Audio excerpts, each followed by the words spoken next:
You ever thought about putting that over here? Like you would the survey? Well, it doesn't matter to me.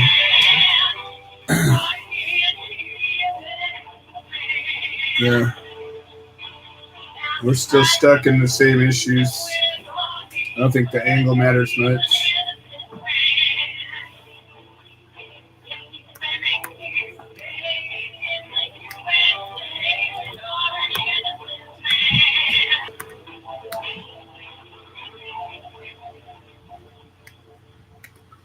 Well, good afternoon, everybody. And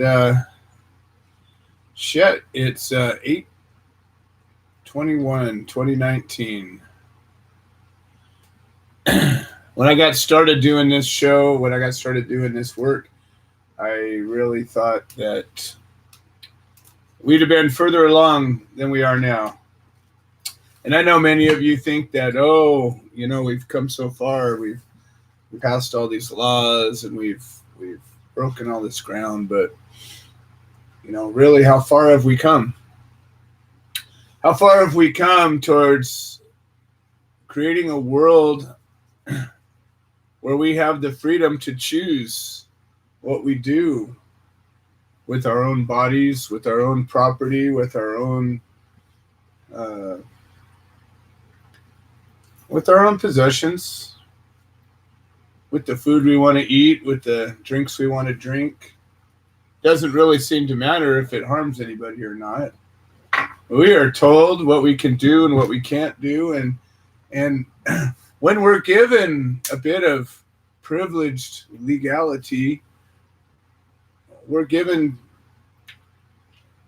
ridiculous amounts of restrictions and regulations and taxations, and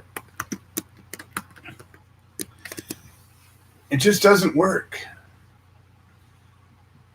If you look at what is behind a law, what is behind an action, what is behind legislation, what is behind the rules that govern our society, and you think about what's the driving force, what is the thing that makes it be what it is, and wonder, or don't, maybe know, that should give you an indicator as to, is it good or not? Is it a thing that is good for humanity, society, you, me? When the Constitution was drafted, when the Declaration of Independence was drafted, it was drafted because a group of people were oppressed to the point where they decided to push back so far that they needed to separate from the government that lorded over them and taxed them and didn't represent them, took from them and didn't give back. And they did. They pushed back. They shed their blood. They took a risk. They took a lot of risks. And they accomplished what they set out to. And what was behind it? Well, the need to be free. The need to be free to choose what we want to do with our lives, with our time, with our property, with our money, with with our own bodies. And if you go back and you look throughout history and you say, well, this happened, and you ask yourself, well, what caused that to happen? What was the reason for it? And if you come and you find out that the reason that something happened was to better humanity or a section of it, I don't know, maybe you could consider that to be a step forward. So every time that we've gained a right, even a group that I may or may not be part of, there's most of the civil rights progress that's happened hasn't affected me one bit. I'm not a former slave. I'm not a woman. I'm not personally not been able to vote or own property, or I'm not in the gay community. So I didn't need to fight for my right to get married. I've had a pretty easy go of it. Oh, wait, no, I've been locked up 4 times for my choice to grow a plant and have a plant. I faced 12 years in prison over this. I faced 10 years in federal prison over this, or more. What do we all have in common? What do we all have in common? And I think if we distill it down and we start looking at our rights to choose, our inalienable rights, and the tyranny that is oppressing them and keeping them from happening, maybe we can get our thoughts clear and get our message straight. Yes, we are walking to end prohibition, but we're not walking just to end prohibition. We're walking to give us back the freedoms that we've given up, that we've lost, that we've not chosen to stand by and fight for. Did women always have a right to vote? Susan B. Anthony would say yes. Women that were born in the USA were citizens. And the Constitution said citizens had a right to vote. But then it got separated out and it became men. But the reality of it, as we've later figured out and decided and clarified and codified and legislated and debated and figured it all out, was that, well, indeed, women are people. And they are indeed citizens. And they do indeed have a right to vote and own property. And then came the issue of slavery and those that were enslaved. And then let's not get into the Native American issues, the Indian people, as they call themselves. This is a group of people that were here before we were. And there was a group of people that were here before they were. But when we got here and started conquering and claiming our manifest destiny, there were people that were already here that were living their lives. And some would say, well, they were peaceful people. They were just living in the land and they had it all right. I'm not here to judge what they did or didn't do. I know that we came in and became a dominant force, as every society throughout all of history has done. And we drove them from their land because we wanted their lands. And we took it. And they fought back and we spilled some blood and ultimately came to some treaties which we didn't honor. And ultimately we gave them some stuff and said, you know what, why don't you go over here and keep quiet if you can.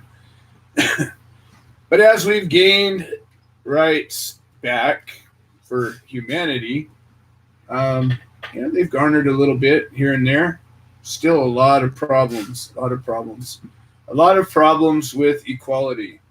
A lot of problems with our right as humans to choose. A lot of problems with justice. Criminal justice reform is needed. We have people locked up that shouldn't be locked up. And then we don't spend our time locking up people that should. I pose this to you before we jump into calls because I tend to get long-winded and I could talk for hours on this stuff. But what if we as citizens demanded, by whatever means necessary, that we said, you know what? We're being taxed and not represented. That we're being taxed to hell. Live in California and see what taxation's really all about. We get taxed to death. And are we represented? Are your needs and your desires and your wants and your needs represented? Do you feel that you have a right to grow and process and consume and transport and use the cannabis plant? But your government says, no, you can't. It's a crime. When you see your government spend money on a war machine, not saying we don't need a war machine. I think we do need a war machine, but do we need the one we have? When we spend money doing things for countries that think that we're the devil, we do a lot of that. We have all kinds of things that we spend our money on. And what do we not spend our money on? I don't know. Every year, our budget comes in and we're at a bigger deficit than we were last year. We talked about this before. I think it was in Bill Clinton's time was the last time that our budget was balanced. Well, that wasn't that damn long ago, really. But look at us now. Republicans have had office, went up. Democrats have had office, whoop, went up. Republicans have had office, woo, it went up. Democrats have had office, boom, it went up. Yep. Keeps going up. What are they doing with that money? They keep saying, well, we need more taxes. We need more. We need more. The economy's good. The economy's not good. The economy's good. We need more. We need more. Well, what if we were to demand an accounting of our taxes? What if we, the people, got to have some say over how the money that we've given our government to spend, how it's spent it? What if we had some say in where our law enforcement put its resources?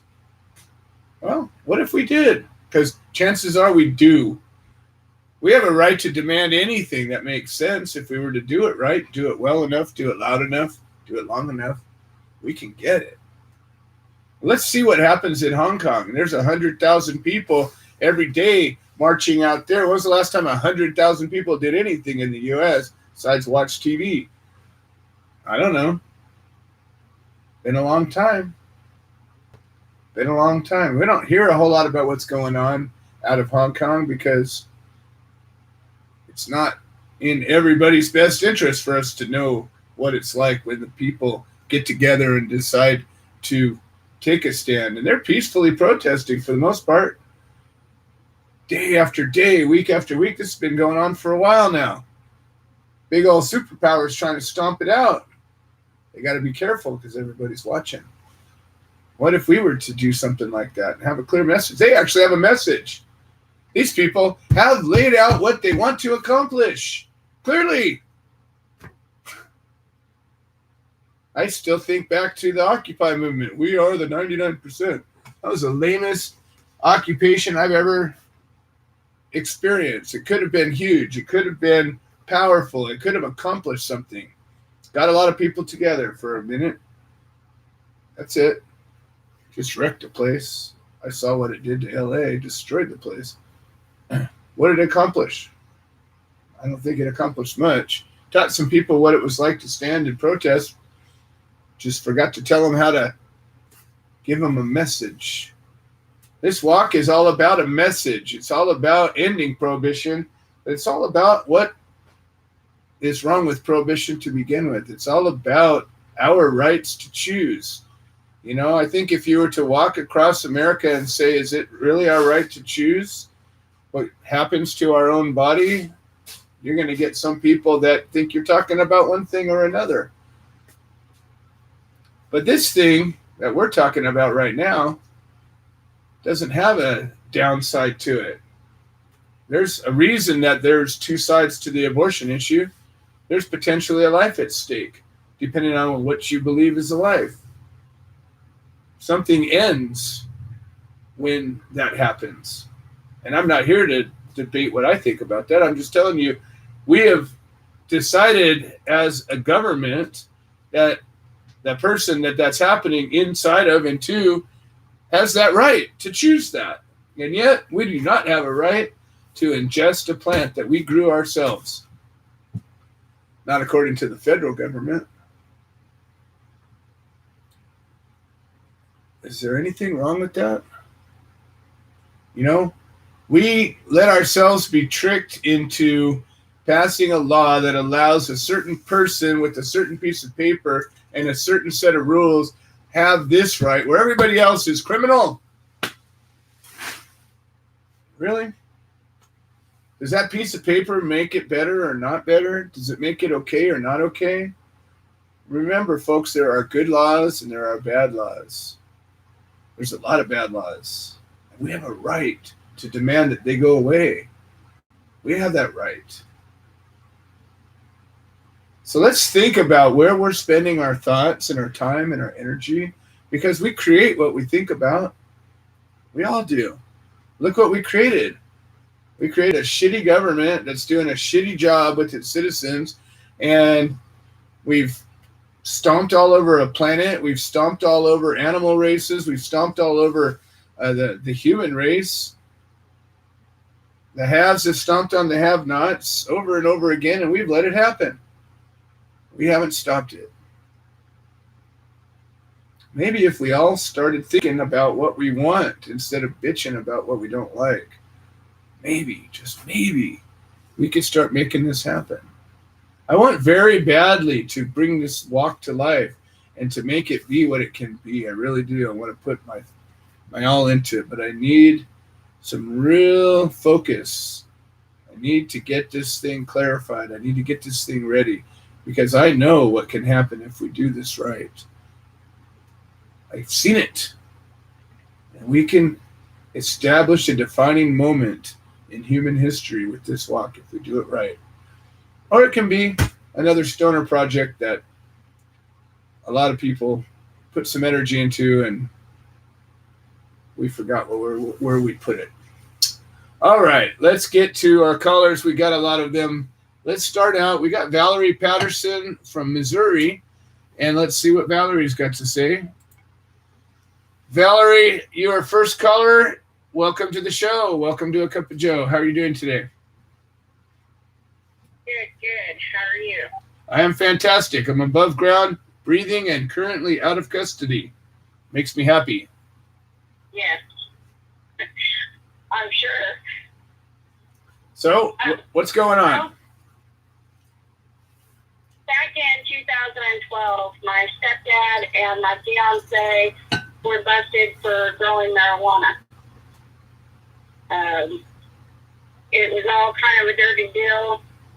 The cops come on the property saying it was a knock and talk. They were trying to find another lady that lived in that area. They couldn't have gone down very far past where my stepdad lived because on a big mailbox had the name in big bold letters, and that they could easily have found. It was like a mile or so down the road. They said their GPS was broke. Well, they left, and they come back later that day with Comet, which is a drug task force, and without a search warrant, started searching. My fiance was coming out of the trail, out of the woods, and they had guns pointed at him, which they're not supposed to do. And this was in Missouri? So, yes, in Missouri. Okay. And this is in 2012. And, so that was 7 years ago. Yes. Okay. Yes. And So they didn't even read my fiance's rights to him. They questioned him, and then he didn't get his rights read until he was already at the police station being locked up. From there, after all the court stuff, and they did a suppression hearing about all of this, about the curtilage and all kinds of stuff that we had, and it was completely squashed. And we weren't supposed to be able to bring it all back up until their appeals. They were both sentenced to 10 years. Now he went to trial, or he took a plea deal. Well, my fiance Anthony did, and he took the plea deal. And I believe, my stepdad did too. They didn't really have much of a choice. They were kind of railroaded into everything. And it was like they were trying to make an example out of them. It was in the Bolivar newspaper, the Springfield, it was all over the news. Oh, big bust, and they're horrible people. And currently my stepdad is in Leavenworth Camp in Kansas, and he is legally blind. He has macular degeneration. There's no getting his sight back. He can see through his peripheral, but he only really sees shadows. He can't read, he can't write, can't watch TV. We're able to communicate through email because he knows the keys. He took a typewriting class. So he has troubles getting around. He has other health problems, diabetes, high blood pressure. And so he has a walker. He has fallen multiple times. He has run into people and almost been in very bad fights. And he filed for compassionate release. They said, oh yeah, we're getting it all run through and everything's going to be great. They even went out to look at his property in Colorado, and that's where he wanted to go. And so they come out and they interviewed his brother, and they checked out the property, and then the only thing that they were waiting on was the warden's signature. Well, next thing we know, they said, no compassionate release. You don't qualify for it. You haven't served half your sentence. You haven't proved that medically you need to be released. Valerie, I have Craig Cecil on the line, and he's from federal prison right now. I'm going to put you on hold so I can bring him up. He's serving a life sentence right now, and he calls in every week. I will get back to you as soon as we're done with Craig, okay? Craig, how you doing today? Okay, thank you. Hello, Joe from Terre Haute, Indiana. How are you doing today?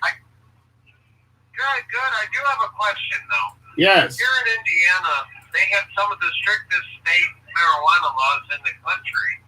But yet I'm hearing all over the radio all these advertisements for CBD-infused products. Now, I understand that they don't have THC in them, but isn't that like the major part of the leaf or the bud? No, what it is CBD is one of the cannabinoids, one of the compounds that the cannabis plant has. And when the cannabis plant has less than 0.3% THC in it, it's considered to be a hemp plant. And that's where the federal threshold is at 0.3% THC. It's the exact same plant, Craig. It's Cannabis indica, Cannabis sativa, Cannabis ruderalis. It's the exact same plant. But when these plants have been bred historically for fiber, those plants tended to have very little THC in them. It's the ditchweed that grows up in North Carolina or North Dakota. and they're remnants of the hemp crops that we used to grow. But it's the exact same plant. But the government has decided through the Farm Bill that hemp and hemp-derived products are okay in certain cases. So you can have some things and not others. The FDA is still trying to keep us from having a lot of things, but that's where that line is drawn. Now, there are some states that have passed laws that are more restrictive than the federal law. And that in that case, the state law would trump the federal law. But when they don't, if they don't have a law specifically outlining the hemp products, then the federal law would take place and you'd be allowed to have it. But it's the same plant. It just seems so hypocritical to me that they're advertising the benefits of the CBD, especially in cat and dog products. I understand. Oh yeah. And this is a plant that is Schedule 1 because there's no known medicinal value to it, right? But like I say, the radio, they're selling it as a cure for a number of different things. And as you know, that one medication was approved by the FDA. Oh, I know. The hypocrisy is deep and long-reaching. It's the thing that just drives me completely batshit crazy because nobody's upset about it. You know, not enough people are upset. There's people, I know most of the people that are upset about it, but there should be, you know, hundreds of thousands. There should literally be millions of people that are livid over this. And yet everybody's scrambling to start up their own hemp company instead of being upset that there's people locked up for the same thing that they're trying to make a business out of. Like I say, I'm finding myself very amazed with that. I see all kinds of news shows on the TV that show huge marijuana grow operations. Right. Especially just a quarter mile from here in Illinois. Yeah. And Kentucky. Yeah, Kentucky's growing, you know, thousands of acres of hemp right now. And it's becoming, you know, it's going to be the crop that takes over the tobacco industry because it's easier to grow, requires less pesticides, and it's worth more money. Nobody wants tobacco. Yeah, around here, the farmers have really been hit by real bad crop prices due to the Chinese not buying as much as our crops, and they've had some weather struggles this year. So farmers are in a bad way, but from the coverage I'm hearing, the hemp growers in Indiana and in Illinois are real happy with, Yes, they are. you know, the futures on their crops. Yeah, it pays a lot more per pound than any other crop you could think to sell. I mean, if you look at how much does wheat garner per pound, how much does soybeans garner, corn, tomatoes, you name it. And then you consider how much can you get for a pound of even hemp. It's night and day. Even as this market gets, you know, saturated, and as the market's developing and there's more and more people engaged and the price goes down and down and down, it could go down, it could cut in half 20 times before it became, you know, commiserate with any other crop. Yeah, I think the price could, because I think that's a problem, especially in Oregon, where the cost to grow and market marijuana has made it so in a lot of situations it's not profitable.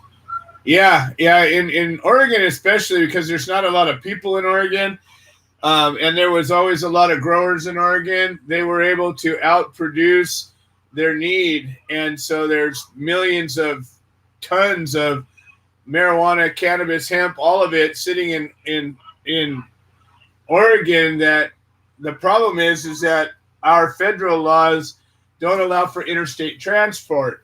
So no matter what the state says you can do, the thing you cannot do is take your cannabis from one state and bring it to another one. Now the hemp bill is another story. The the hemp farmers can transport their hemp from one to another, but the problem is they're having a hard time figuring out what's what. And it's an expensive test to test the actual potency of a plant, and it takes time to do it, and it actually takes some skill and some instruments. The test that the cops use is like a litmus test. They put a little they crush up some plant material, put it in some water, and put a couple of drops of some of a catalyst in there, and if it turns a color, then there's the presence of THC, which makes it marijuana. However, that very same test can test for the presence of THC in a hemp product, and there's no real way you can determine, and you can't really necessarily tell from looking at them either, because a lot of the hemp plants they have now look just like the cannabis. The buds look the same, and you can't tell by looking at them if it's a CBD plant or a THC plant necessarily. So they're going to be driving the law enforcement people crazy, digging around these farms to see what they're doing. Well, yeah, and that always works out good for us, doesn't it? You know, every time we piss off law enforcement, we always end up the victor. Oh, wait, no. We get a lot of our shit taken away. We get locked up. We get beaten up. And we let the courts sort it out. And sometimes we win. Sometimes we lose. That's what's happening right now.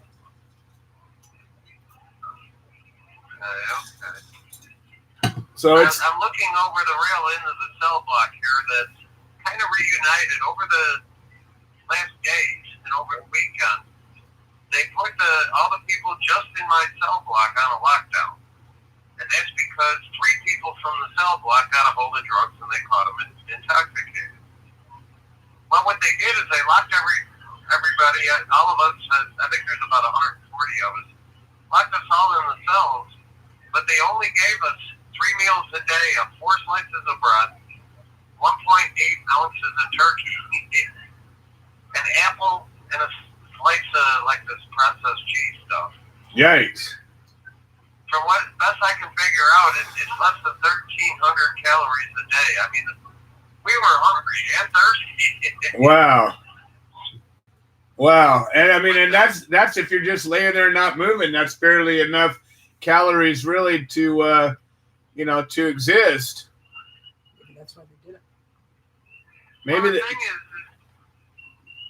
go ahead. You know, I'm already unhappy about the conspiracy laws that have ended me up in prison for other people doing things with marijuana, but now in the prison they're teaching it. Right. And if somebody decides that they're going to punish the whole group as a tribe or, whatever, then I don't know if they're looking for the people in the cell block to coalesce into like a street gang. I mean, I really don't know what their goals are, but I don't see anything good to come of it. Seems like it's disturbing. Yeah, I still think it has to do just with the bad nature of people that get power. You know, they did that experiment in a college back in the 70s, and they had a group of people be the prisoners and a group of people be the guards, and the guards ultimately abused the shit out of the prisoners, and then they reversed it, and the same thing happened. And it seemed like anytime and they've done a number of experiments that are similar to that, and it has to do with control and power. And it seems that when people get unfettered control and power over another person or group of people, for whatever reason, they tend to abuse it. They don't tend to be wise and benevolent with it. I think the only solution I can see to that is to actually have some oversight in the prison, have some outside groups or people or whatever able to look into a prison, see how they treat people, see how they're feeding the inmates, see how they're taking care of their medical needs and, their dental needs and things along those natures. But there's no oversight whatsoever. And as you see, they're pretty angry about Jeffrey Epstein killing himself before they were allowed to kill him. Yeah. And so now they have the Department of Justice investigating the BOP. Yeah. But the Bureau of Prisons is part of the Department of Justice. Exactly. So the cops investigating themselves. Right. That's like every time the cops investigate themselves, they always find that there was no wrongdoing.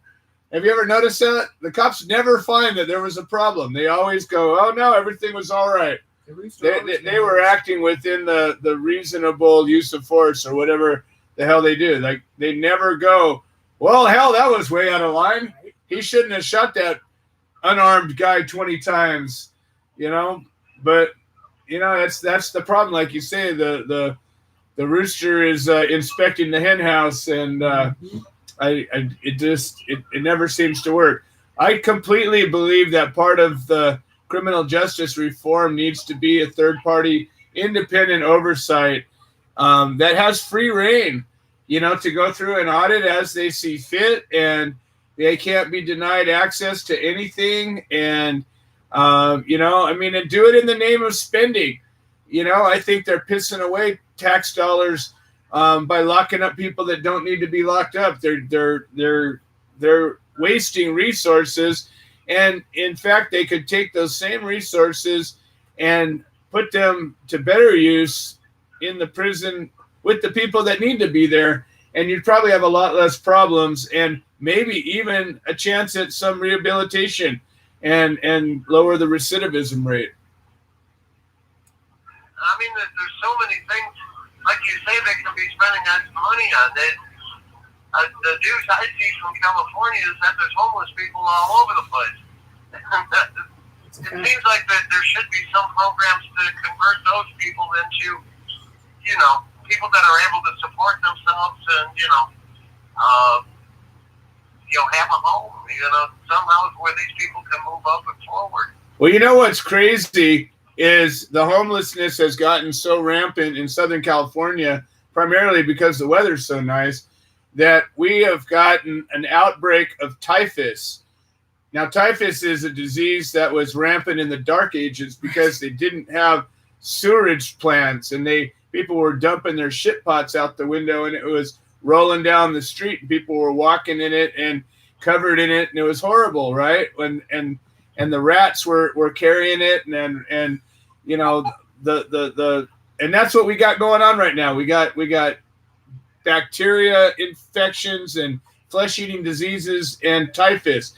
Craig, there's your first beep already. I'm going to go ahead and give you the rest of the floor.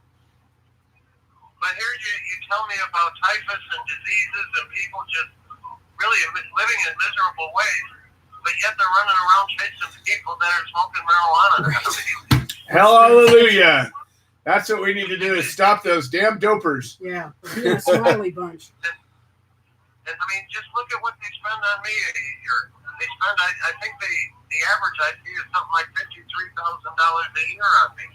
I'm coming up on my 18th anniversary, so all that money could have been well spent somewhere else, I believe. Oh, unbelievable. Do the math on that? Unbelievable. Well, that's what we're trying to change, and we're going to keep pushing until we get our message clear and we get going on our march. And you know, we're getting closer and closer to being able to release our first press release on that. Oh, I think you got cut off. So for everybody who's new, that's Craig Cecil. He's currently serving a life sentence without possibility of parole for cannabis charges. Not even actual cannabis charges, but conspiracy charges, meaning that he was in some way connected to a cannabis crime.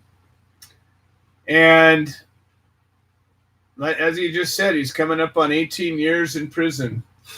I don't know how he keeps his attitude good, but I wish some of us out here would learn from it. That's the one thing that we do have control over is how we see things and what we put our time and attention into.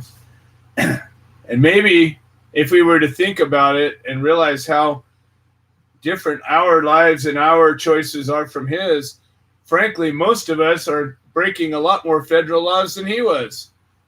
Yeah. when we're using and transporting and making and selling and whatever it is we're doing with cannabis,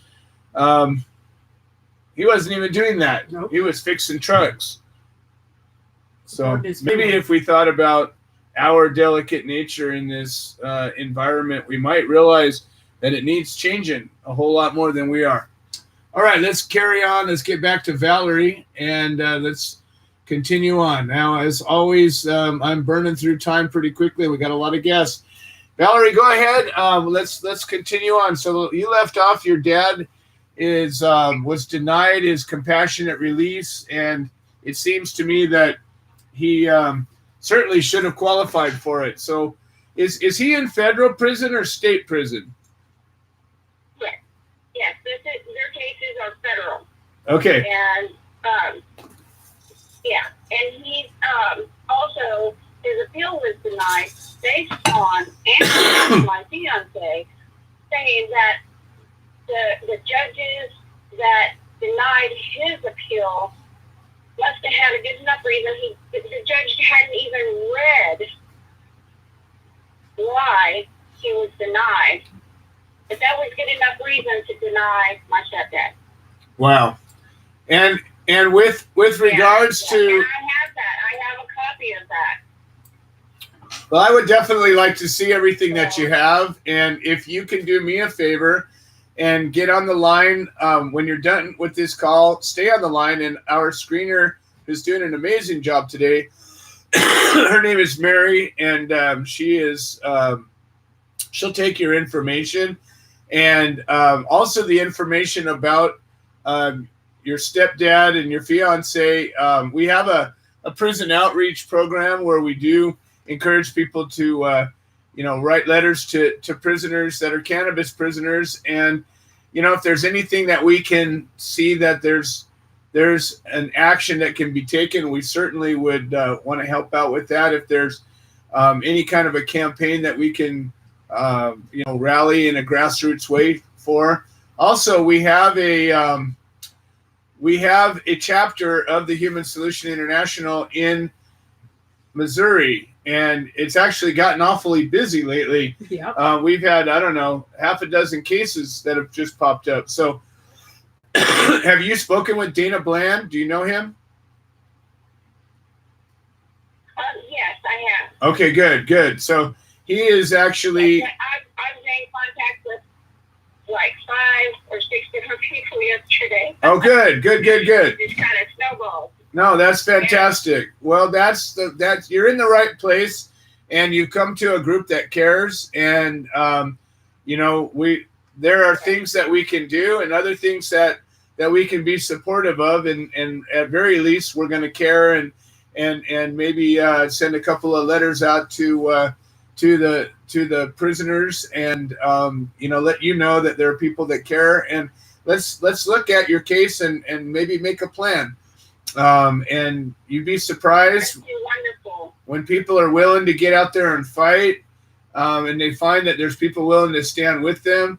It makes a difference. So I'm gonna go ahead and say goodnight, but I want you to stay on the line, and Mary will bring you back up, and she'll direct you over to the website and get any information that you might have, and that way she'll give you a place to send any documents or images or whatever you have that could shed light on this. Yes, I have a lot over the last 6 years. I have so many notes and forms and court documents. It's crazy. I've been trying to go through them all to organize it a little bit better for this. Well, we're a pretty amazing group I had no idea that all of this was out here, and I'm so thankful that I was reached out to, and this whole world has opened up to us. We kind of felt defeated, and okay, this is just the way it is, and we just have to deal with it and get through it. No, So this is now not the way it is, and we options. can change things if we set our mind to it. And we also have a chapter in Kansas that's doing amazing work that's just right next door to y'all. And,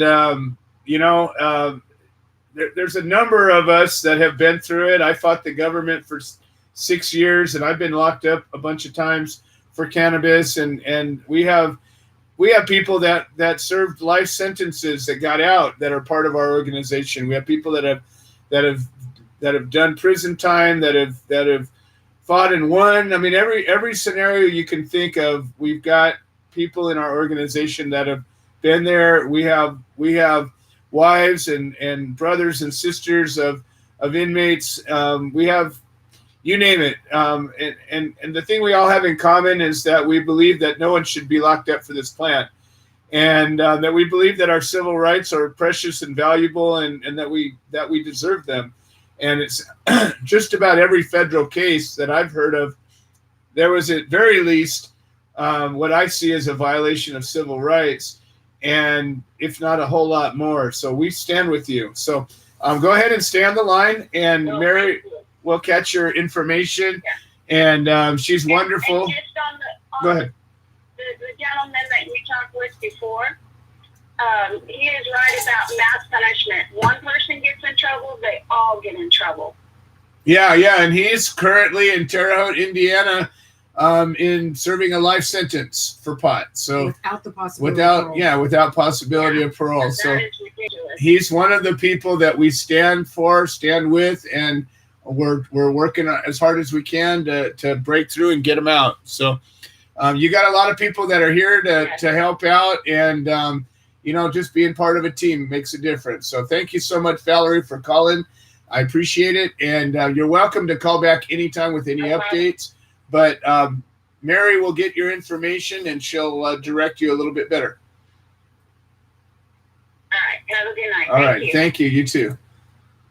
Wow. And it seems like this last couple of months, just about every single show, there's been more cases bubbling up. And that's the good news and the bad news.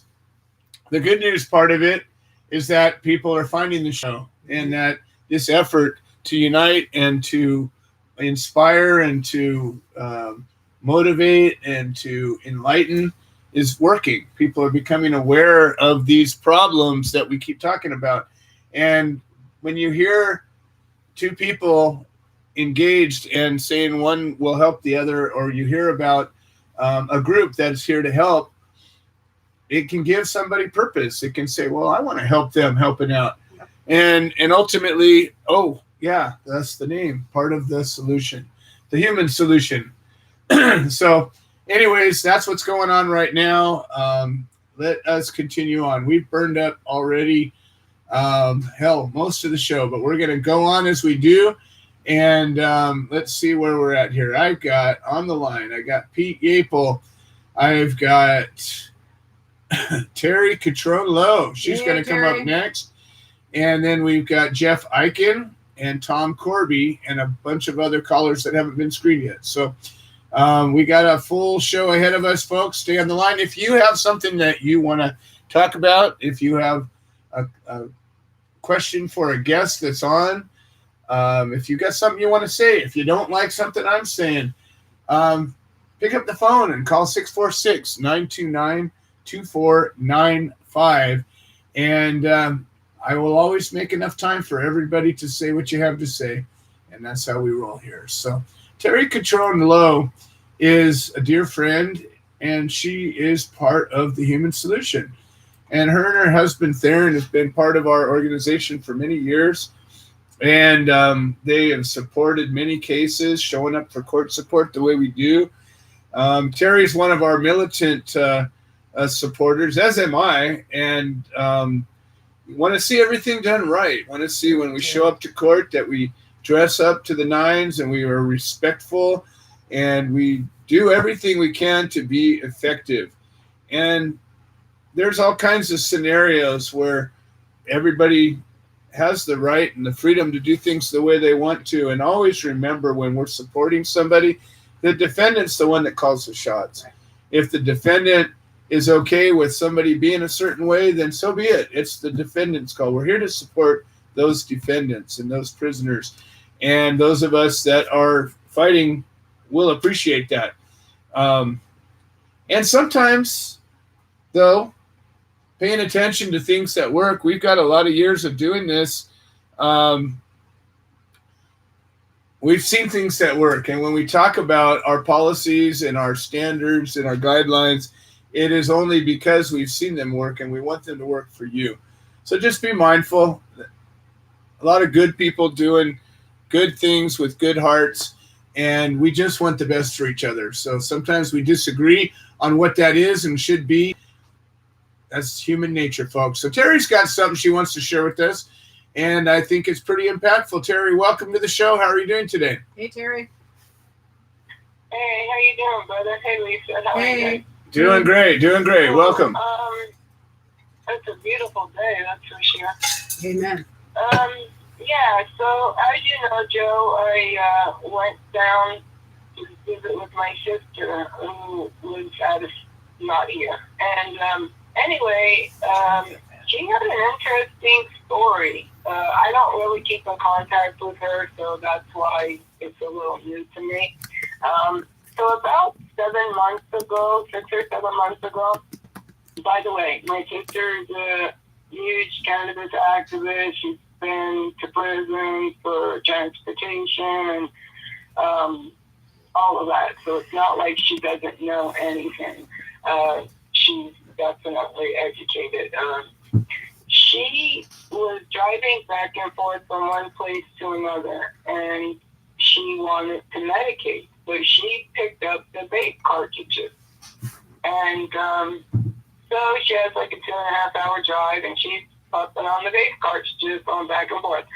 Well, she started to feel sick after a couple months. She started to feel sick. She got really intense migraines, and she went to the hospital, and they misdiagnosed her a few times. The good thing about it is her husband works for the state attorney general of the state they live in, so she has like amazing medical care. They've already done her triple bypass, so they already know her. You know, they know she smokes cannabis. They know her. They know what she does. So when she had this migraine that wouldn't go away, and her husband kept taking her back to the hospital, and they kind of misdiagnosed her, and they had to take her back by paramedics. And when they did, they found she had inflammation on her brain, and she had a brain bleed. So, with, all these great doctors, supposedly, that she has and all, they wanted to study this up because, like I said, she's already in their system, with the heart thing, and now the brain bleed, and, all that. So they were like, yeah, we'd like to study this up, and we want to get to the bottom of this. What is this? So they did a bunch of research, and their findings in using testing just vape juice and then vape cards.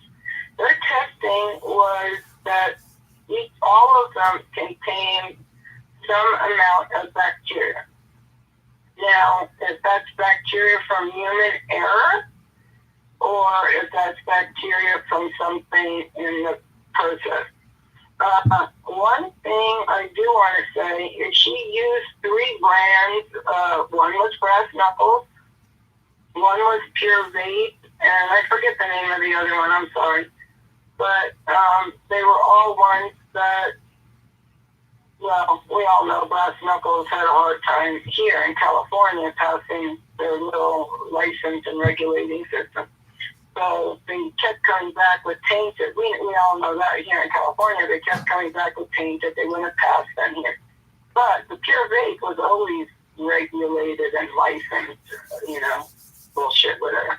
So I came home and I started researching a bunch of different things. I'm like, so they wrote her up in this journal, which is being published right now. And so as soon as that is published, I will have that, and I will share that here and other places as well. I want, if this is the case, I want to shout it from the rooftops. I don't want to, we're helping people. We're not trying to harm anybody. So I just wanted to tell that, and I just think it's really, something we should look at. One more thing I would like to say is in Italy, right, when e-nicotine came out, the vaping nicotine, Italy and I believe Greece and a few other places never allowed it in their country. They totally banned it from the beginning, saying, we don't know what this is. And, you're telling me.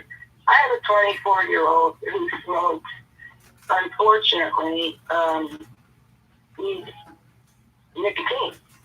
And my girlfriend was here one day, and she said, Bianca, you can get popcorn lines from that.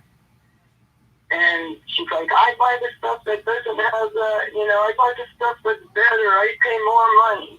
So I just want to let people know, what this is. I think it's very serious. I just saw someone who was like a stroke victim. And, I am taking it very seriously. I want to share it with everybody. And, I think it's something that we should look into.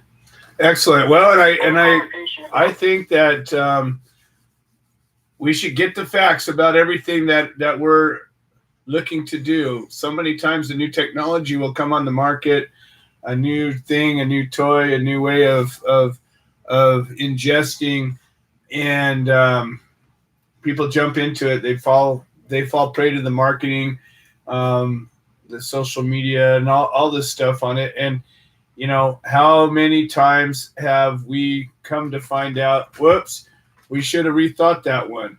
There's been many drugs that have come on the market that after people started coming out deformed, they pulled them off the market and said, whoops, we shouldn't have been doing that. We have miracle chemicals that kill the plants without killing the crops. And then to come to find out, whoops, that's causing a lot of cancer. There's all kinds of things that we do. Talk to Marie Curie about how that all works out.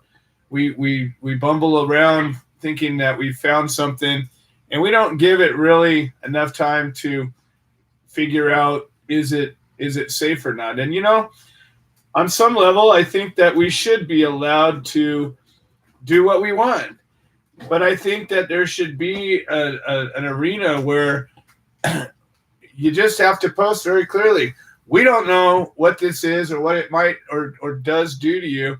And instead what happens is there's marketing that says, this is safe for you. This is better for you than cigarettes because it's not smoke. And the truth is we don't know that. We don't know if it's better. We think it is because it's not smoke. But we don't realize that it could be causing all kinds of more problems.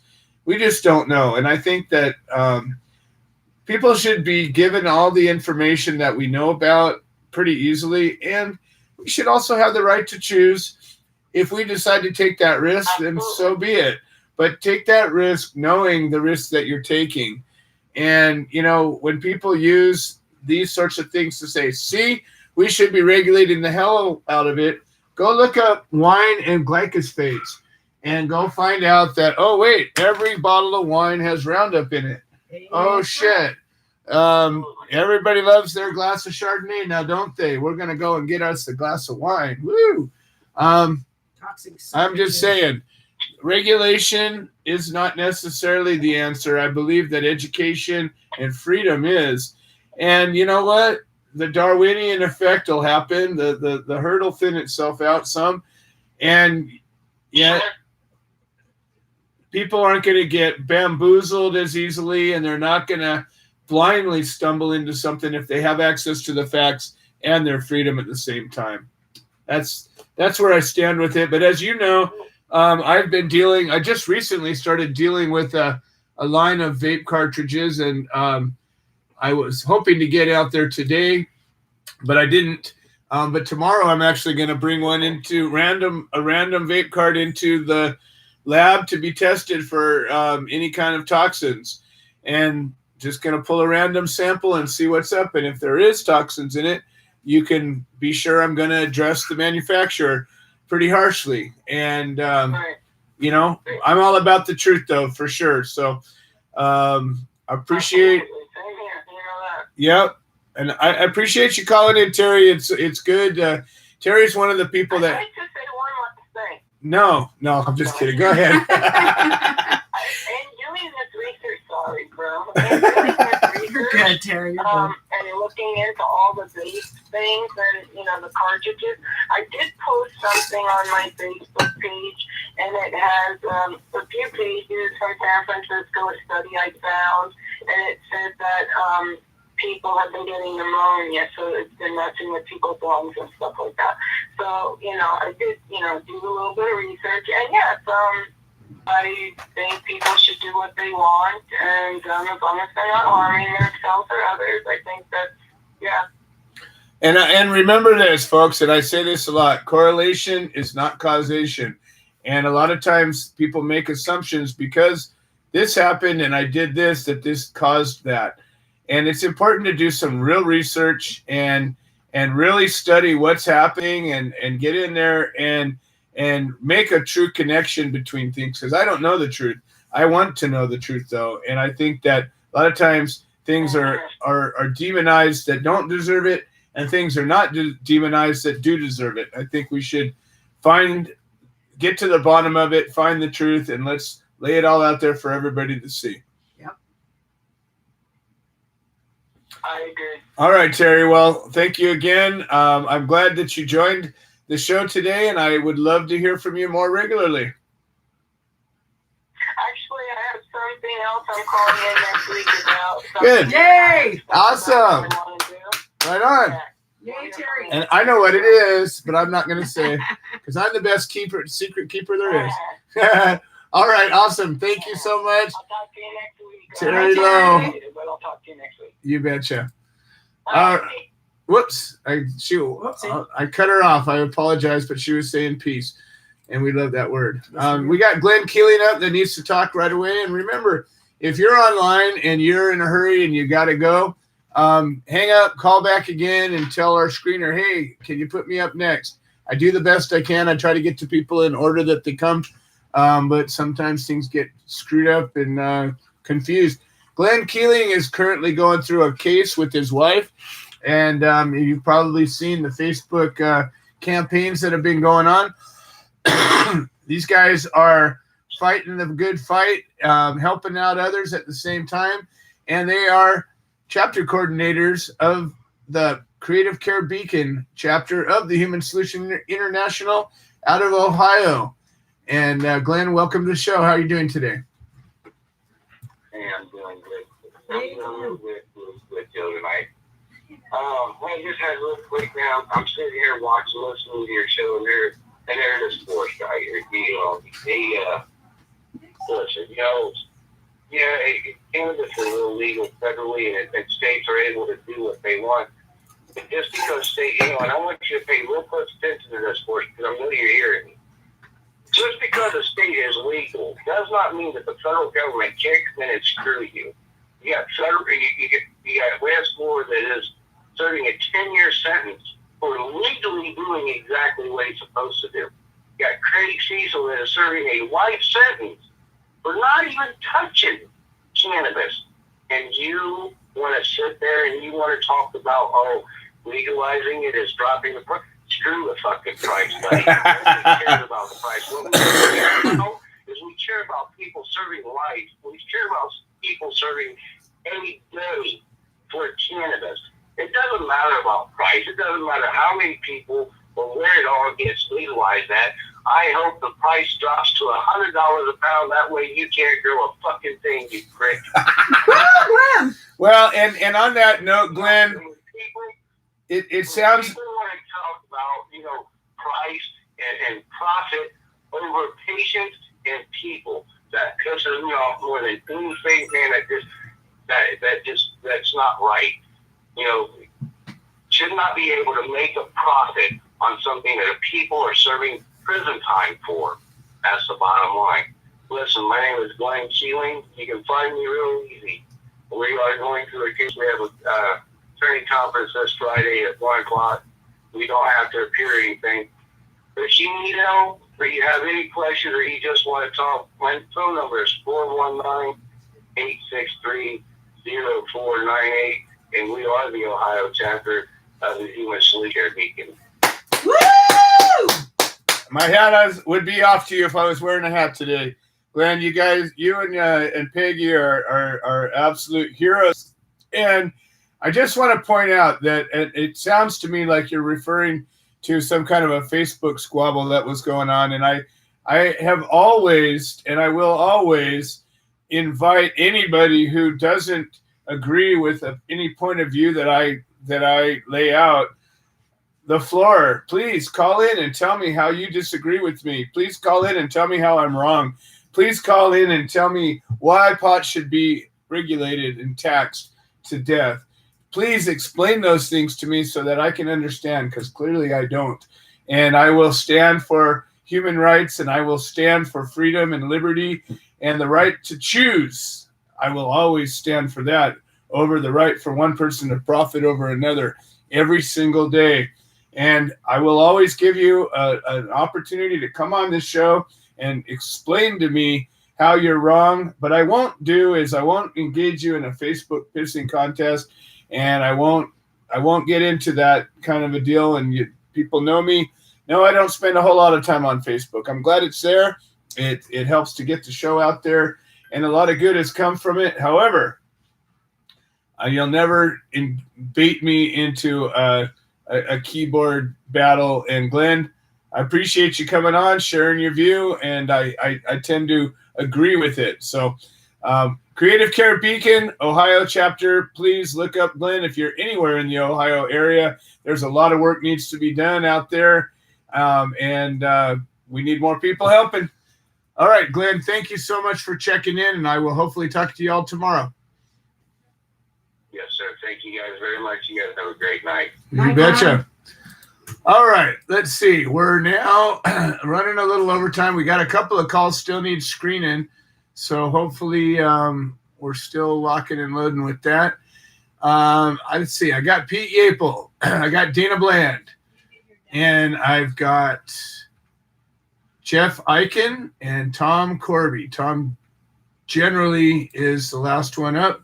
I think Dana's been on the show the longest, and we'll get to Pete, then Jeff, and then Tom. Dana Bland. Dana is our chapter coordinator from Missouri, and the newest chapter to be chartered.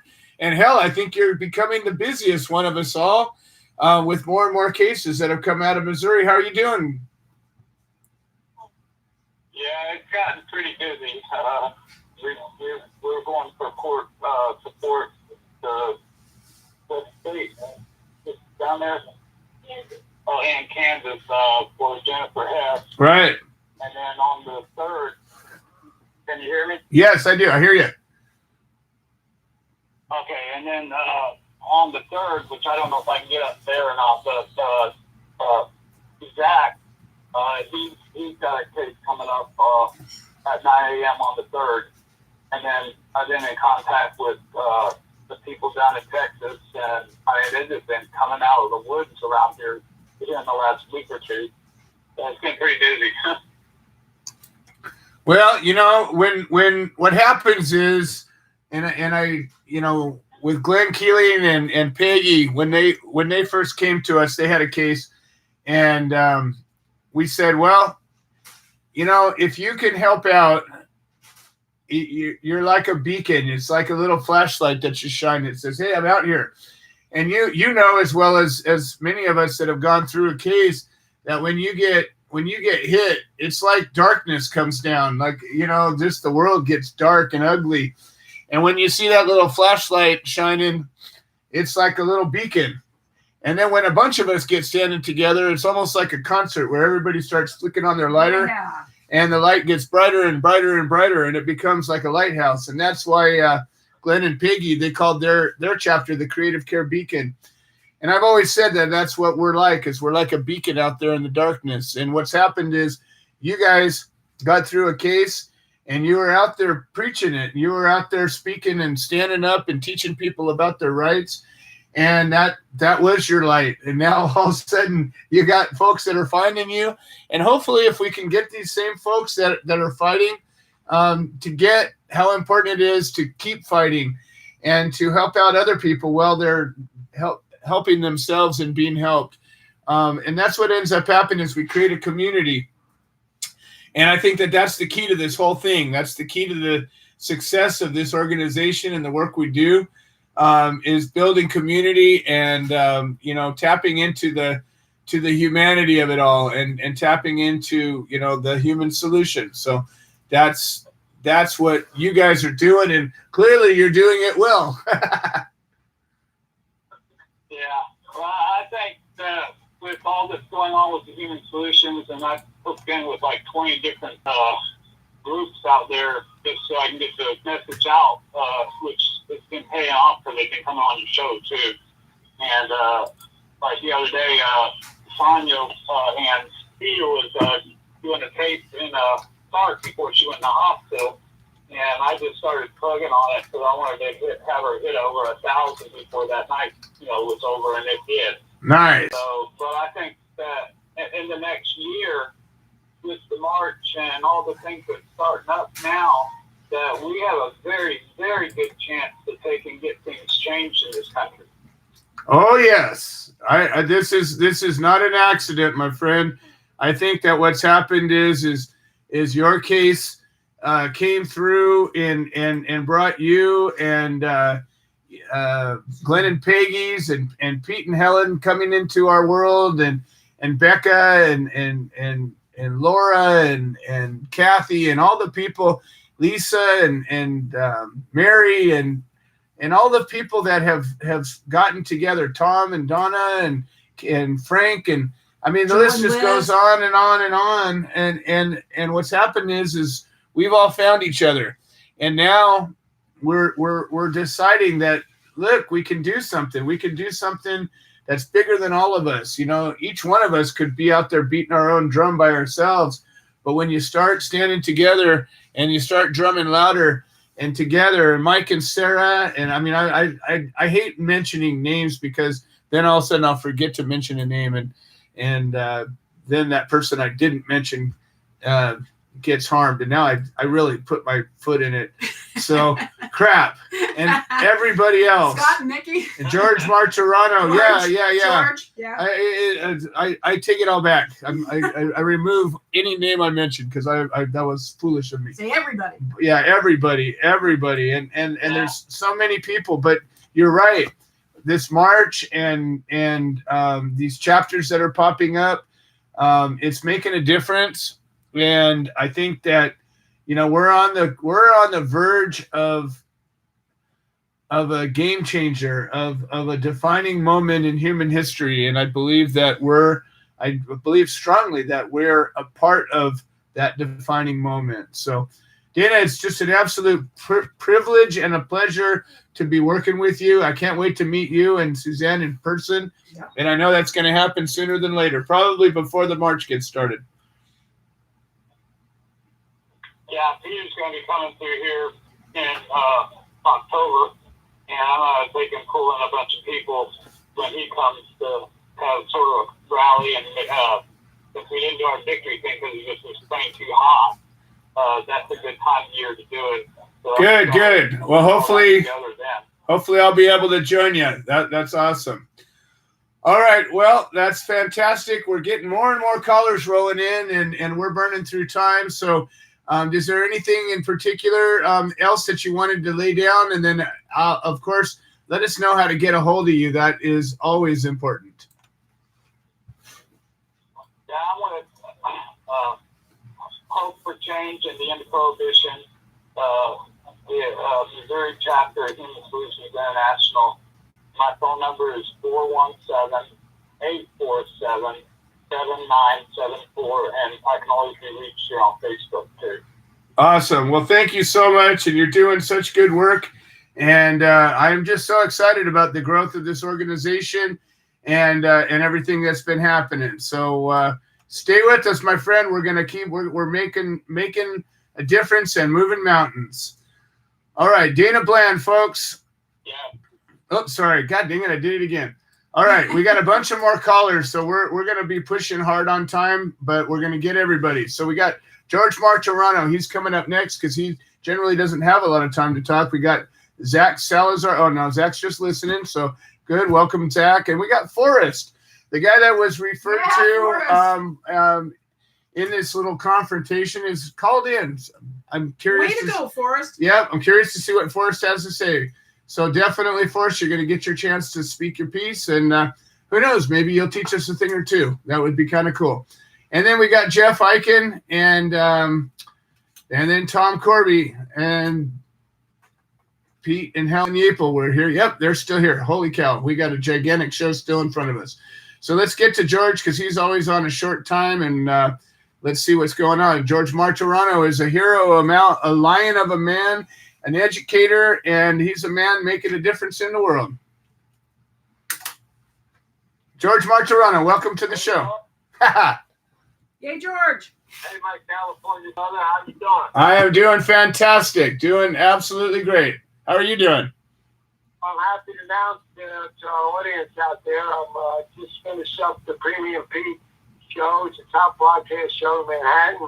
He does a lot of big names, and he welcomed me here with open arms. We did over an hour show, and I was anxious to call your show to let you know that. Awesome. When was it here? Next week or two. Next week or two. It's called Premium Pete Podcast. Excellent. Well, make sure and get me a link to it, and I'll make sure it gets out across my network. Okay, good, Joe. And looking forward to getting out there. I need some rest out there. I need to walk the hills and just relax with you and my sweetheart out there. Absolutely. It will be great to see you again. Yeah. You'll be blown away. We've been working hard on the place. Working hard. A lot of things are starting to develop. My message is always the same for those he or she coming out of prison. Just be patient. Be patient, and a lot of us come home to nothing, but you have to be patient and still work hard, and always be a message. Be a message. It's so true. It's so true. And everything we say is having an effect on people. And when we think about what we say and we make sure that we are that message, it makes a big difference. So, George, you're a vanguard of information and truth. And it's just such a privilege and a pleasure to be working alongside you and helping make a difference in the world. I can't wait to come out and spend time out here. Well, we've always got a spot for you, and the pool's nice and cool. It's awfully hot out here still, but it'll cool off soon enough. All right. Excellent. Well, thank you so much, and send me the link to that show once you got it ready to go, and I'll get it out across the whole network. I'm going to give you a link. Yeah, I'm going to give you a link. Beautiful. Thank you. Thank you. All right. Thank you, George Martorano, folks. All right. So let's see where we're at here. I think I got Pete up next, and then we got Jeff Eichen. Oh, we got Colin Nesbitt up from Texas as well. All right, cool. So we got Pete, and then we're going to do Jeff, and then we'll get to Forrest, and then Colin, and then Tom. And I think that's pretty close to the order everybody came in. Oh, and then we got Bobby and Colleen. So Bobby and Colleen will be before Tom for sure. All right. So we got Pete first, and then Jeff Eichen. Pete Yapel. Pete and Helen Yapel are the chapter coordinators of the Solidarity Over Separation chapter out of New York, and they're about to hit the road and be a traveling chapter, spreading the good word wherever they go, and supporting folks that need it. And we, at one time, many years ago, had a cannabis chapter of the Human Solution International, which was sort of a similar concept, but things come and they go. Pete and Helen, welcome to the show. Yay, how are you guys doing today? We're kind of tired. It's been a very busy week, as everyone knows. We did go travel to Boston as solidarity in support of the Green Nurses Group to help Tanya get to be able to be admitted to Boston Medical and be able to treat with cannabis her full regimen. They won't administer it, but they'll allow her to treat her own way. She even got permission to go outside and vape, which was beautiful. So she can do her full treatment without any interruption. But the folks are seeing it is the woman from Ohio that has a medical program that had to go to become a refugee in Massachusetts, and that is legal. There we go, recreationally and medically, and we still have to fight for people to be able to properly treat with the plant.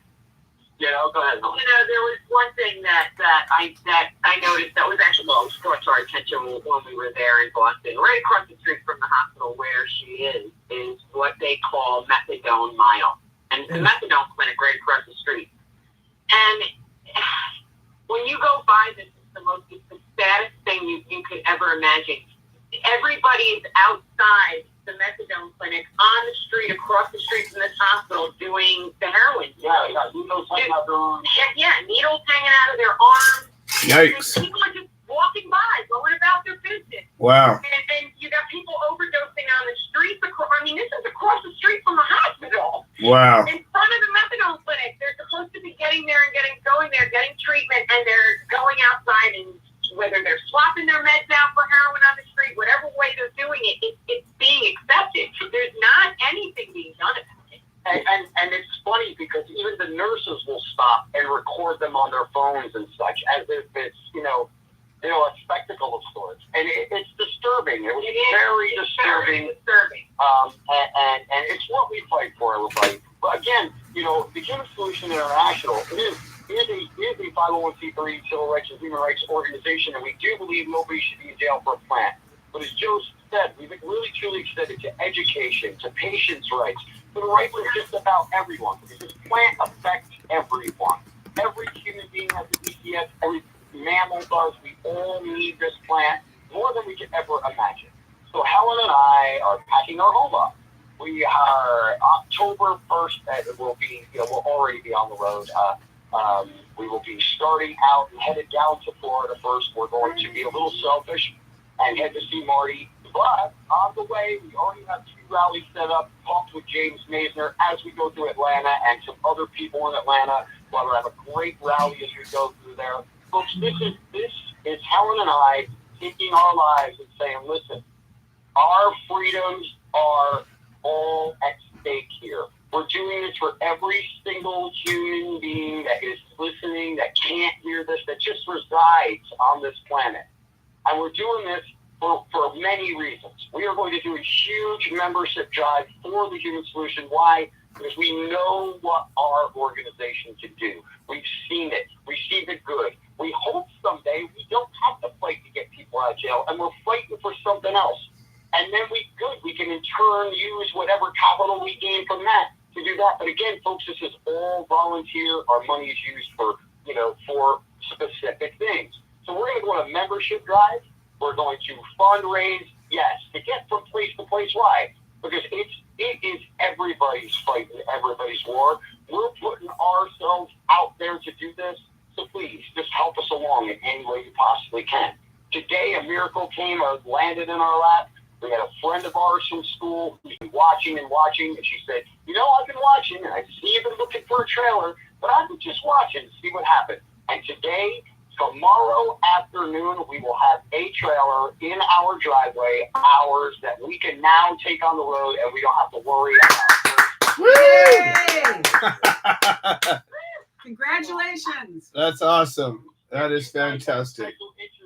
If you have a company, if you want to be represented, if you want to be part of this world and have people notice your name and say, hey, listen, I cared. We're going to take and we'll make metal magnetic strips, magnets, and we will attach them to the trailer. We will attach them to our car. You can buy sponsorships, and we'll ride your name around the country so that everybody will know who you are and know you cared enough to support this mission. All through the Human Solution. Absolutely. All of that, again, everything we're doing, guys, is to benefit the small cannabis gaming solution international. This is not for personal gain. The only personal gain I will receive from this, in the end, we hope, is that I have plant freedom. I can do whatever I want with this plant, how I choose to do this plant, and every single human being will be out of jail, and my first 10 Amendment rights will be thought of and brought back to what they used to be, which is we the people, not us, the government. I love Amen. it. I love it. Well, that's exactly what this is all about, is reestablishing our freedom to choose, our freedom to life, liberty, the pursuit of happiness, equality, civil justice, actual justice, reform as needed. You know, this is a lot of stuff, but it's the same stuff that we came from. It's the same stuff that every major revolution has been all about. And we need to overthrow oppression. We don't necessarily have to overthrow our government. We can overhaul it. We can correct it. We can make it right. And that's all we need to do. So let's start seeing what we want to see and being what we want to see and making these changes, talking about these changes, talking about the world we want to live in instead of bitching about what we're looking at. You guys, why don't you tell us, how do we get in? How does somebody get involved? How does somebody engage the solidarity over separation, soon to be traveling chapter? The traveling chapter. Hey, listen, you guys can find us on Facebook at Solidarity Over Separation, the New York chapter of the Human Solution. Both Helen and I's pages, personal pages, as well as our Can We Talk pages. But the easiest way to find out every single thing about what we do and what we represent, which incorporates our brand as well as THSI, because they are hand in hand, is to go to www.canawettalk42small.com. That's canawettalk42small.com. I want to make one quick point, really quick, guys, and I will make it fast. As Joe was talking, we have decision makers that have been in government since the 70s and 80s, folks, and they're making still the same bad decisions that they've made since the 70s and 80s, and promising you something that you want to hear every 4 years just to get back in and carry out their own agenda. It is time that we dust off the chairs of the Senate and the House. We put people in there that really care, and people in there that believe in America and that believe in the country that we fought for. And that's the last I got to say on it. Again, 845-522-3162 is another one. Reach out to us. Awesome. Thank you so much, Pete and Helen Yapel. Stay tuned. There's a lot more coming from them and coming to a town near you. All right, let's see. We got Jeff Eichen up next, and Jeff has been a friend of the show, and he's working on a movie. He's working on advocating for Michael Thompson. He was just at the Seattle Hemp Fest representing, and he's been giving us regular updates. So I appreciate the regular call-in. Jeff, welcome to the show. Welcome back. Hi, kids. I'm Ray. It's Jeff, fresh back from Hempfest, and we all got dunked, and we even dunked Eddie Leb. Awesome. Awesome. Eddie Leb is quite a magnificent story. He was in jail for, I think, over 10 years, and I think most of his interview that I did, I can't post because he is not angry. He's just animated, and he uses the cursive writing words very particularly. So I'm not sure where we can do our particularly and often. So hang on just a minute. And so it's really important to represent everybody. But I never met Eddie, and I wanted to meet him. He's from California, and I still don't know the three-strike rule. If there's any states that still allow that or enable that. So when we got on stage, we had about 12 people on stage from the Human Solutions. Your team you were representing. We're representing everybody, all the tribes that is trying to allow no more prisoners in jail for pot or for nonviolence. But when we got on stage, maybe twice a day, up on main stage and at TV stage, and we got to talk. Christian Floor was our moderator and everything. More than one person, including Amy Pova and everything, were saying that, and I'm not sure if Amy said this, but somebody did say on stage that, are you joking that things are legalized now? I mean, like, it's still a joke that they're putting people away every day, every second, every minute for pot still, when it's legal. Especially when Jack Herrera said at HempFest, 15 years ago before he died, why is anybody in jail for something I did 5 minutes ago?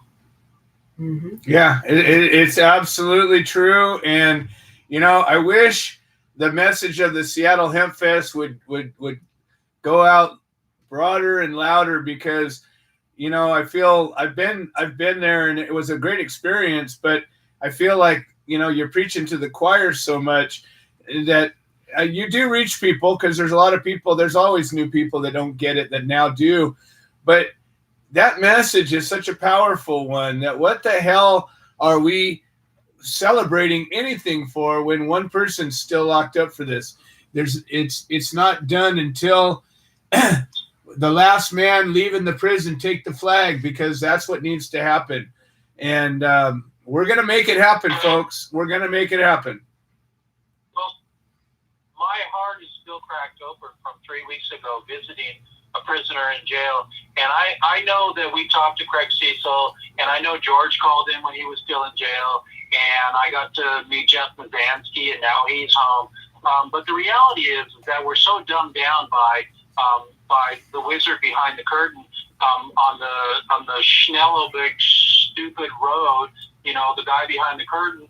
And it's not just the dons that are out there that are messing with everything. It's the media is so dark that we need to get louder, and we need to be on mainstream. We need to get more of us to get to Bill Maher and to tell them what we're doing, because those guys are smoking joints on TV, reaching millions, and playing with Willie and Snoop and Tommy, and yet they're not really talking about what we're talking about and focusing on the prisoners. Because you are right that one prisoner, when my heart was cracked open, was when I left Michael Thompson in jail. That day that I was leaving, doesn't matter anything about me or about lunch afterwards or before, he had prison food and I didn't. And I got back in my car and I wept for about 5 minutes, and I took a deep breath and I composed myself, and I went and had lunch with the lawyer and said, how are we going to fix this? Right. And that's the right answer. How are we going to fix this? Let's continue that discussion. Let's make that discussion louder. Let's start throwing out answers, because there are answers. There's absolutely answers.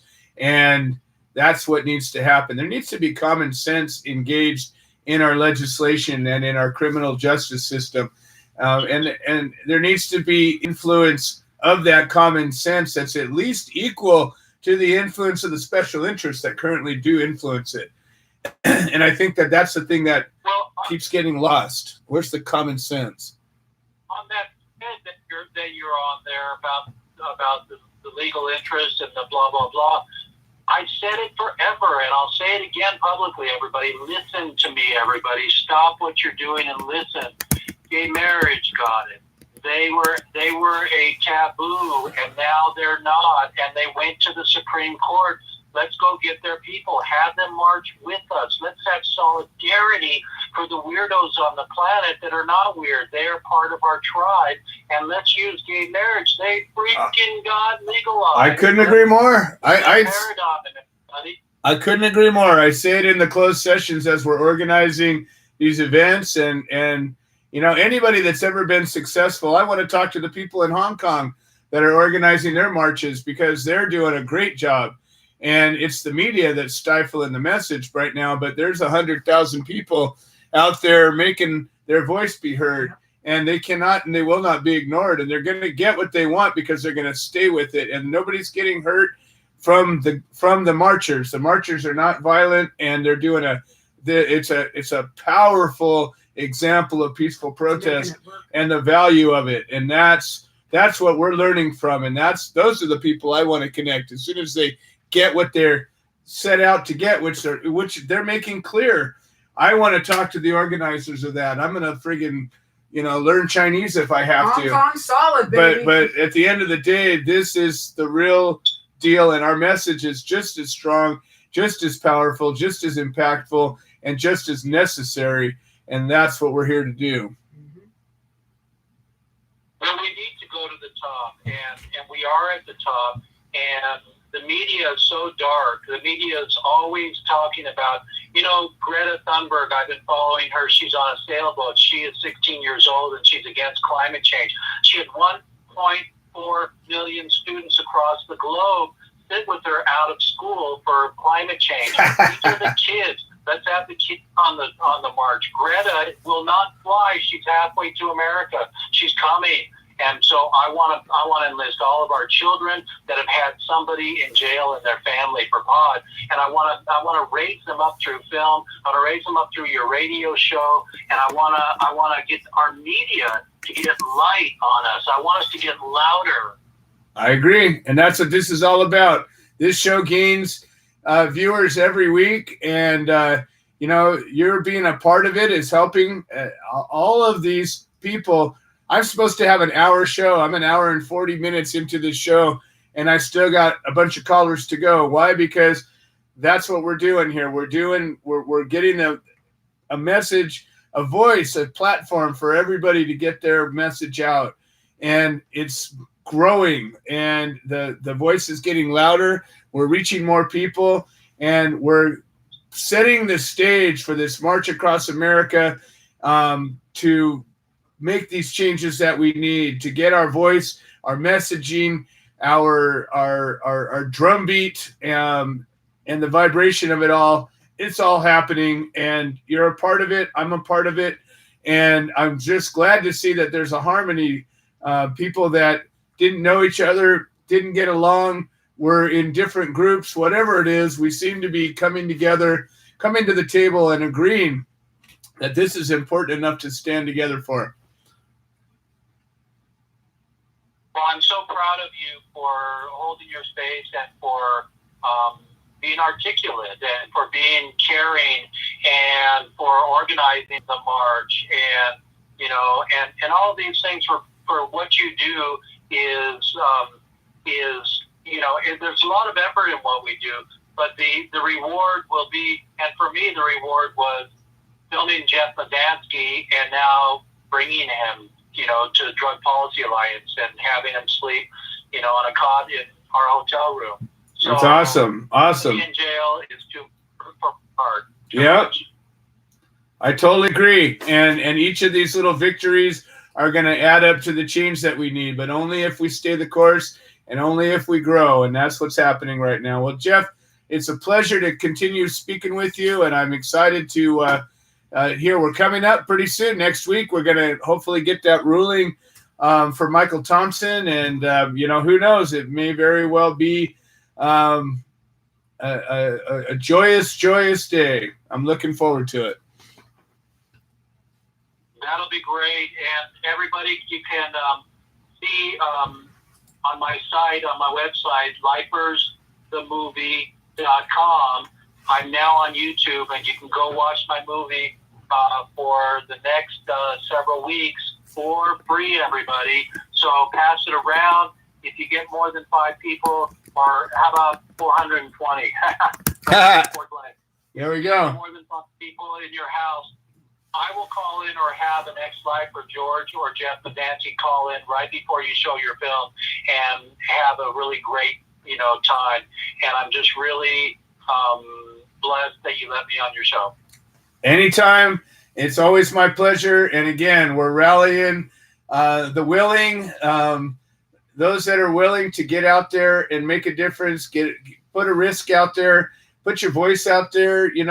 Any of us that have actually been out there for any amount of time have been just bombarded and devastated, decimated by people that have tried to cause us harm and tear apart our message and diminish our efforts in so many ways. But you know what? To me, I see it as a badge. It's a sign that we're reaching enough people. And when I'm watching some of these newer folks get out there and they're making their voice be heard, and I watch them get hit the first time by some idiot with a bad attitude, and watch them go, whoa, what just happened here? And I think back to the first time it happened to me, and I remember back almost 10 years ago, somebody attacking me, and I go, wow, we must be doing something right. And Jeff, I'm watching your effort, your movie, and all this work you're doing. And frankly, it stands on its own, and you're doing a great job. And I think that's the key, is hold the course. We're going to get there. We're doing it. And we just need to keep gaining steam. So thank you so much, Jeff. If somebody wants to get a hold of you to help out, participate in any way, how do they reach you? First, I want to say that I'll be on a couple. I'll try to get on a leg and do some filming and some live broadcasting from the march. Otherwise, we'll do some FaceTime, and I'll post it on my new show, everybody, on IBM.TV. But you can find me at lifersthemovie.com or on my Facebook, Jeff Eichen, EICHEN. Awesome. Well, thank you so much, Jeff. And again, it's always a pleasure, and it's I'm proud to be standing with you as we're marching forward to victory, freedom, and liberty. What the hell? We'll go with the trifecta. I have one really super quick story to tell you. I was in Toledo with Bobby and everybody doing our roundtable. I drove 3 hours from Muskegon with Michael Thompson, and I went to do a day. That night, I was driving home, and I went to get gas, and I was the only white boy in the gas station, and there was a lot of do-rags there, like hoodie hoodlums hanging out there. And I went in, I purchased some gas, like $20, $30 worth of gas. And I came out, I started pumping, and one lady got out of her car screaming bloody murder, and I was sure that I was going to be taken out. And then I looked at the gas pump, and I was only on like $15 dollars, and I was going, fuck, why didn't I get $1 or $2 and get out of here? Because I'm from the hood, I'm from LA, deep down in LA, and I thought for sure that I wasn't going to be another day, and I was going to be the first one to go down. But I had my rag on my head, so I was kind of cool. But it is not very friendly right now out there. There's a separation. I want everybody to come together and get rid of hatred. I appreciate that. So Yes. yay. Give peace a chance. That's awesome. And you're right. Hate has no place in our world, in our paradigm, in our vocabulary. Kindness and love and the human solution is what it's all about. That's what we're here to bring about. Well, Jeff, always a pleasure. And Hemp Hooray. And hooray! All right. Jeff Eichen, folks. And he's become a regular to the show and part of the solution indeed. All right. We lost a couple of callers, and I apologize for... No, I don't. I think actually it's a great show the way it is, and it's sad that sometimes people can't hang on. Forrest left us, and I was hoping he was going to stick around. Forrest, if you're listening, call back. I will make time for you, I promise. It looks like Bobby and Colleen dropped off too. So hopefully you guys could jump back on. There's always room. But as it stands now, we got Colin Nesbitt up next, and then Tom Corby to close the show out. Colin was on our show last week and talking about getting charged with possession in Texas, and we've got support being gathered right now. I understand you've gotten a hold of Candace over there with the Open Carry Project. And how's it going today, Colin?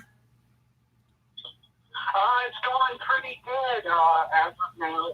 I'm actually at a rehab at a VA center in Dallas for 30 days. I obtained a lawyer. Good. Well-known good lawyer, Kurt Crum. Excellent. He was the district attorney for 20 years for the county that my charges are in. He wanted all of my military information, my security clearance, all my awards, all my PTSD, good diagnosis, and all that stuff.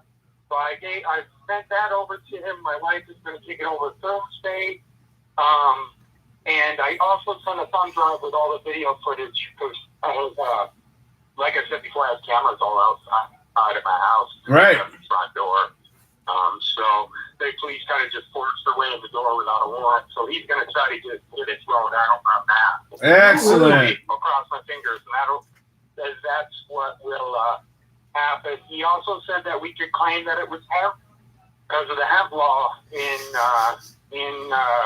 Texas, and he said that for them to test it, it's going to be years before they're going to be able to do it. So they have to put it on the back burner. They'd have to send it to California. I said they'd have to send it to California or Colorado and violate federal law to get it tested. Yeah. Oh, yeah, exactly. And I don't think they would do that, but who knows? Maybe, I don't know. So, well, that's good news. right now, Say again? That's the good news. I have some bad news though. Okay. CPS came back and called me yesterday and told me that both of my twins tested positive from a hair sample for environmental levels of THC. And so I don't even know what that meant. CPS lady couldn't even explain it to me. She said it wasn't that they didn't have any metabolites in the system, but they had THC in their hair. So I'm ordering right now. I'm going through a pediatrician, and I'm going to order a test of my own to have them retested independently. Good. I think that's bullshit. Yeah. You know, completely bullshit. I told my wife to wash their hair 3 times a day until we get them over there, and that's it's my wife. The funny thing is, my wife tested negative, hair and urine. They just took hair from the children, but my wife tested negative, and my wife is with the children 24/7. Yeah, the problem is there's all kinds of false positives that can happen. And the problem with CPS, and if anybody knows anything about CPS, and we've done a number of shows about it, and we'll continue to battle this, is that CPS has an interest. They have a dog in the fight. They have an interest in taking that child away and placing it in another home, and they get paid for that. And they also have pretty much free reign. They very seldom are monitored by any independent agency, and the child protective courts and the agencies that enforce their rules, they pretty much run rampant. And we've had a number of activists and activist groups that have stood up against them. And sometimes when enough people stand up with a good, clear message, we get some change happen. But it's a tough road. In California, we've got a kid recently that was killed, and that the Child Protective Services was called numerous times because of abuse that happened, and they didn't respond. Meanwhile, at the same time, they were taking away kids for pot and claiming that there was harm coming to them. So there's a big disconnect between what should happen and what does happen with the CPS or DCFS services. Yeah, and then, so they haven't taken our kids or anything like that. And Good. They're going to have one hell of a fight on their hands with the law, because I will fork over any amount of money, including selling all my property, to make sure that doesn't happen. Well, but right now they are with their mother at our house because I'm here. I am not allowed to see them unless it's supervised by her parents, or we have another friend of ours that they ran a background check and said it was okay that she was to supervise me with my children. So, well, just remember that you've got a team over here that's in your court, and we support you and your effort and your wife, and just keep in touch and keep letting us know what's happening, and stay connected with the folks that you've come to know out there, and we're all one family. That's what this is all about. Yeah, that's true. All right. Well, you guys have a good night. Don't keep up the fight. It's worth it. You bet. I'm going to be calling in every week. Awesome, Colin. Thank you so much. All right, we'll talk soon. All right, folks, we're down to Tom Corby. So if Bobby and Colleen can call back in, or if Forrest calls back in, we still got a screener. We still got a couple of minutes. Still time for you. But if not, Tom Corby's going to wrap it up. And let's see what's going on with Tom Corby, NorCal chapter of the Human Solution International. Tom, welcome to the show. How are you doing today?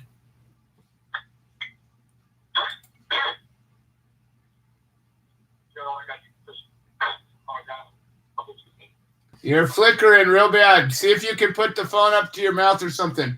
I can't hear you. I can't hear you. Right here. That's better. Yep.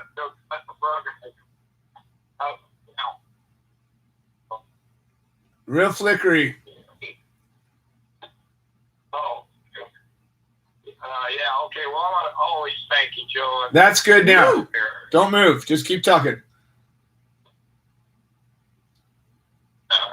All those on the front line coming together.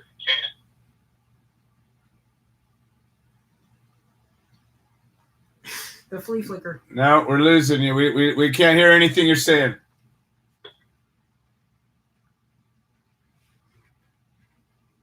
I see you're still on the line, but I cannot hear anything. Tom, Frank, anybody? Major Tom. Oh man. Ah, there we go. We have life. We have a pulse. Keep going. Ah. Yeah.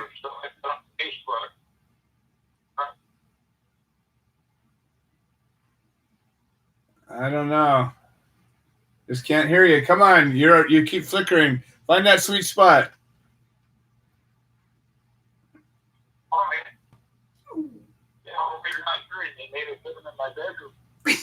That's better. Yeah. Put it right up against your mouth, though. Well, I'm going in the shop. That's good. Right there. Right there. Stay right there. You're good. Just stop and talk. You're good. Right. Well, yeah. Well, I want to thank you all today, and I think it's time to make the show 2 hours, don't you? It makes itself what it wants to be. It makes itself what it wants to be. Yeah. So I used to think legalization was maybe a step to end prohibition, but it seems like it's contrary. It's just more, the laws and regulations. So we must focus on descheduling cannabis. There should be no schedule for cannabis. It's just like any other plant, like a tomato plant, like it's been brought out many times. So thank you all for coming today. I used to be not a man of brevity because in NorCal we were in a courtroom almost every day.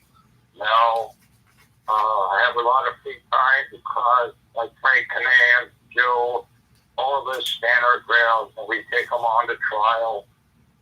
We get all our discovery. We throw the 995 dismiss probable cause motion. When I think of probable cause, was mentioned on the post today about entrapment. To me, they go hand in hand. So, yes, we must end prohibition, doing whatever we can. Thanking all the folks today, all the good speakers joining us and volunteering to end prohibition. We all are POWs. No one should spend their life in jail for a plant. Greg Cecil, no one. Thank you all today, and don't forget to listen.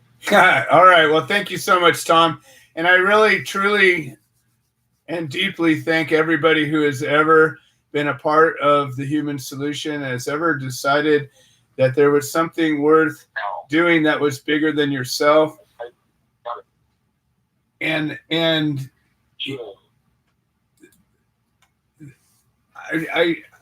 there have been so many people that have come into our family for a reason, a season, or a lifetime. And even those that came in for a minute for a reason that caused some hassle or headache or became a royal pain in my ass, I thank you for being there when you were, because at one point you did help. And for those that are in the process of rethinking their position that maybe, you know what, maybe we should stand together. I thank you.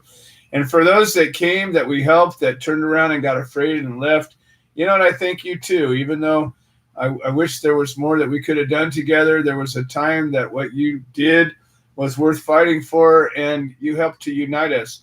And I especially, though, thank those that have been in it for the long haul, that are serious about ending prohibition, that are serious about fighting for our rights and our freedoms, and that aren't going to quit until we get there, that have put their egos and their problems aside, that focus on the solutions, that look at how we can make a change and how we can change that world and are willing to do what it takes. I thank you. And that's all the time we got today, folks. We will see you all next week. And we thank Willie Nelson for doing what he does too. I am Willie Nelson, and the Willie Nelson Tea Party and I endorse the human solution, supporting cannabis prisoners because no one should go to jail for a plant.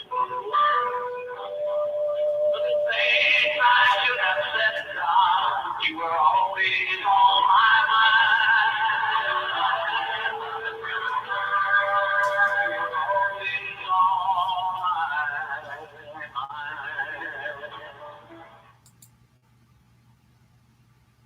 Thank you for using Blog Talk Radio. Goodbye.